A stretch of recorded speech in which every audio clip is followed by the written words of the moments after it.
नमस्कार मैत्रिणींनो, सर्वांना श्री स्वामी समर्थ। आज आहे गुरुवार, सर्वांना शुभ गुरुवार, सर्वांना श्री स्वामी समर्थ। सकाळचे वाजले होते 6:30। माझ्या मुलाला ट्रिपला जायचं होतं, तर शाळेमध्ये आम्ही ट्रिपला त्याला सोडण्यासाठी मी सकाळी गेलेली जात होतो आणि सकाळी बहुतेक भरपूर अंधारच होता, त्यासाठी होतं आणि भरपूर काळोख होता आणि थंडी पण भरपूर वाजत होती आणि थोडा काळोखच होता। तुमच्याकडे पण थंडी असेल तर मला एवढं नक्की सांगा। नाहीये, पण सकाळी काळोखच होता। आम्ही थोड्या वेळामध्ये स्कूलमध्ये पोहोचलो आणि तिथे शाळेमध्ये भरपूर गर्दी होती। त्याला सोडून मी घरी आली। माझ्या मुलाला शाळेत सोडून घरी आले। चहा घ्यायचा होता, गरम करायला घेतला, चहा ठेवला, मिस्टरांना चहा द्यायचा बाकी होता आणि बघताना दूध पण घेऊन आली होती आणि दूध घेतला आणि चहा ठेवला। मिस्टरांना चहा सर्व घरातली कामे माझी बाकी होती, चहा ठेवला आणि एक कामाला सुरुवात केली आणि माझी चहा करत करत आजचं काय नियोजन आहे ते विचार करत होते। चहा उकळला, चहा झाल्यानंतर माझ्या मिस्टरांना चहा दिला आणि दोघं पण चहा घेतला आणि बाकी मला गुरुवारची तयारी करायची होती। आज मार्गशीर्ष महिन्यातला तिसरा गुरुवार। तर मैत्रिणींनो, मी तुम्हाला स्वामी समर्थ महाराजांचा अभिषेक आज व्हिडिओमध्ये शेअर करणार आहे। मी तुम्हाला आजच्या या व्हिडिओमध्ये शेवटपर्यंत बघा। तर माझा आणि व्हिडिओ स्वामी महाराजांचा अभिषेक कसा करावा हे पण मी तुम्हाला या व्हिडिओमध्ये दाखवणार होती। जवळजवळ माझी देवपूजा झालेली होती आणि स्वामी महाराजांचा आजचा अभिषेक करायचा होता। खूप दिवस झालं मला इच्छा होती की महाराजांचा अभिषेक करायचा। प्रत्येक गुरुवारी काही ना काही होत होतं, तरी पण मी करत होती, पण आज मला काहीतरी वेगळं स्पेशल करायचं होतं आणि आज म्हणून मी तुम्हाला व्हिडिओमध्ये शेअर करण्यासाठी स्वामी समर्थ महाराजांची अभिषेक करण्यासाठी एक तामण घेतलं। तामणमध्ये फुलं पाकळ्या ठेवल्या आणि नंतर महाराजांची मूर्ती तामणामध्ये ठेवली। तामणामध्ये मूर्ती ठेवल्यानंतर थोडंसं पहिलं सर्वप्रथम पाण्याने अभिषेक केला, नंतर पंचामृत घेतलं, पंचामृताने अभिषेक केला आणि अभिषेक करताना श्री स्वामी समर्थ या मंत्राचा अखंड जप मी चालू ठेवला होता। आणि स्वामी समर्थ महाराजांची मूर्ती आपल्या घरामध्ये असल्यानंतर महाराजांच्या मूर्तीचा अभिषेक करणं अत्यंत जरुरी आहे आणि महाराजांची मूर्ती आपल्या घरात असल्यावरती भरपूर आपल्या घरामध्ये प्रसन्नता, सकारात्मक एनर्जी आपल्या घरामध्ये नांदते। म्हणून प्रत्येकाने स्वामी समर्थ महाराजांची मूर्ती आपल्या घरात अवश्य ठेवावी।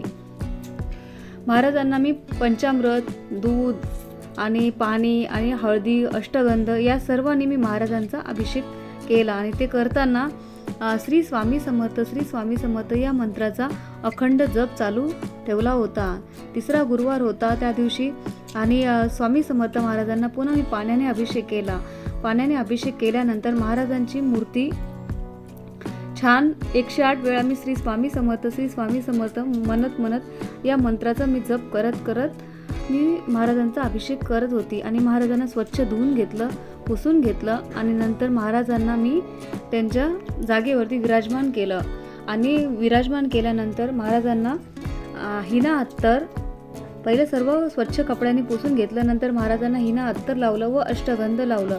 अष्टगंध लावल्यावरती जागेवरती मी महाराजांची मूर्ती ठेवली। पुन्हा झाल्यानंतर मला गुरुवारची पण पूजा करायची होती। स्वामी महाराजांना अष्टगंध लावलं आणि पिवळ्या कलरची फुलं अर्पण केली। महाराजांना चाफ्याची फुलं खूप आवडतात। दर गुरुवारी चाफ्याची फुलं स्वामी महाराजांना नक्की अर्पण करा, तुमच्याकडे मिळत असतील तर। आणि नंतर मी माझ्याकडे पिठापुरून आलेलं चंदनसुद्धा होतं, ते चंदन लावून महाराजांना मी चंदनाचा टिळा लावला आणि माझी देवपूजा झाली होती। फक्त महाराजांचा अभिषेकच बाकी होता, ते पण मी करून घेतलं। ते झाल्यानंतर मला महालक्ष्मीची गुरुवारची पण पूजा करायची बाकी होती। माझी सर्व तयारी झाली होती, फक्त पूजा मांडणी बाकी होती। हे झाल्यानंतर महाराजांचा अभिषेक 12च्या आतच आपल्याला करून घ्यायचा असतो, कारण 12 ते 12:30 दत्त महाराजांचा भिक्षेचा टाईम असतो, तेव्हा आपल्याला नाही सकाळ जितकं होईल तितकं ना ब्रह्ममुहूर्तावरती महाराजांचा अभिषेक करून घेतलं ना तर ते आपल्यासाठी भरपूर चांगला असतो। तुम्ही पण जर करत असेल तर तुम्ही लवकरात लवकर 12च्या आतच करण्याचा प्रयत्न करा।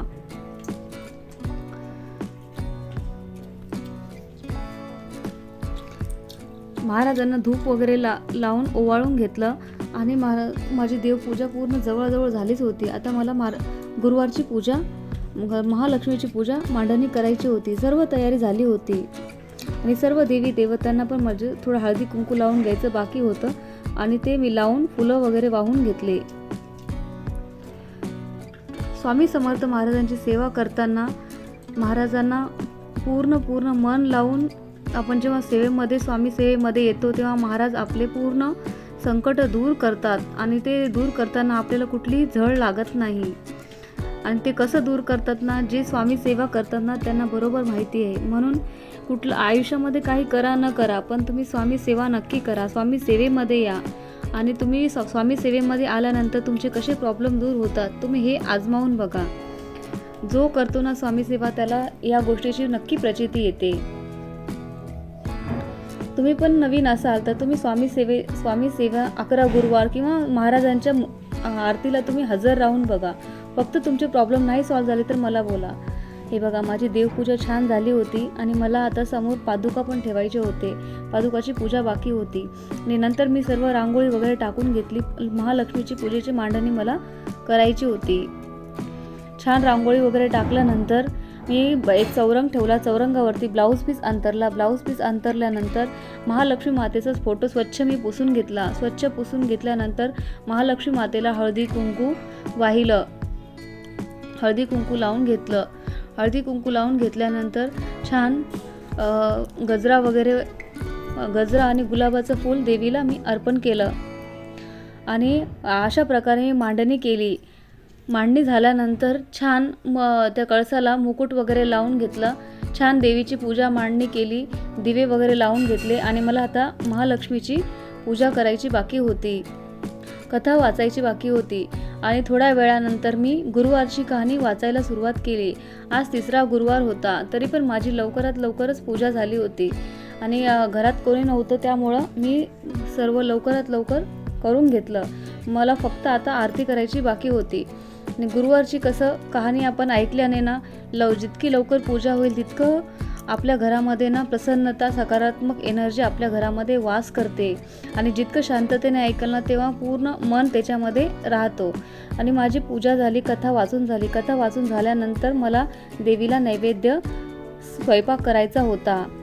त्याच्यासाठी मी वरणाचा कुकर लावला आणि मी मेथीची भाजी निवडून घेतली होती. मेथीची भाजी निवडून घेतल्यानंतर भाजी केली आणि एकीकडे मी पीठ मळून घेतलं. पीठ मळून चपाती करण्यासाठी पीठ मळून घेतलं. नंतर मला खीर करायची होती. त्याच्यासाठी मी थोडासा रवा भाजून घेतला आणि त्यात थोडेसे काजू भाजून घेतले.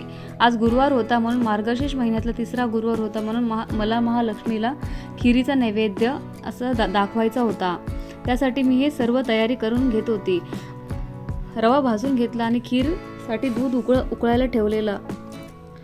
नंतर मी सर्व खोबऱ्याचा खीस, इलायची, साखर, रवा हे सर्व मिळून पूर्ण शिजू दिलं. छान खीर तयार झाली होती आणि महालक्ष्मीला मला नैवेद्य दाखवायचा बाकी होता.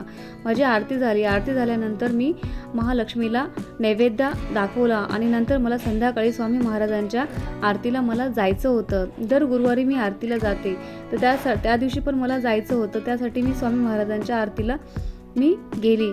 बघा आमच्याकडची स्वामी महाराजांची मूर्ती किती सुंदर आहे.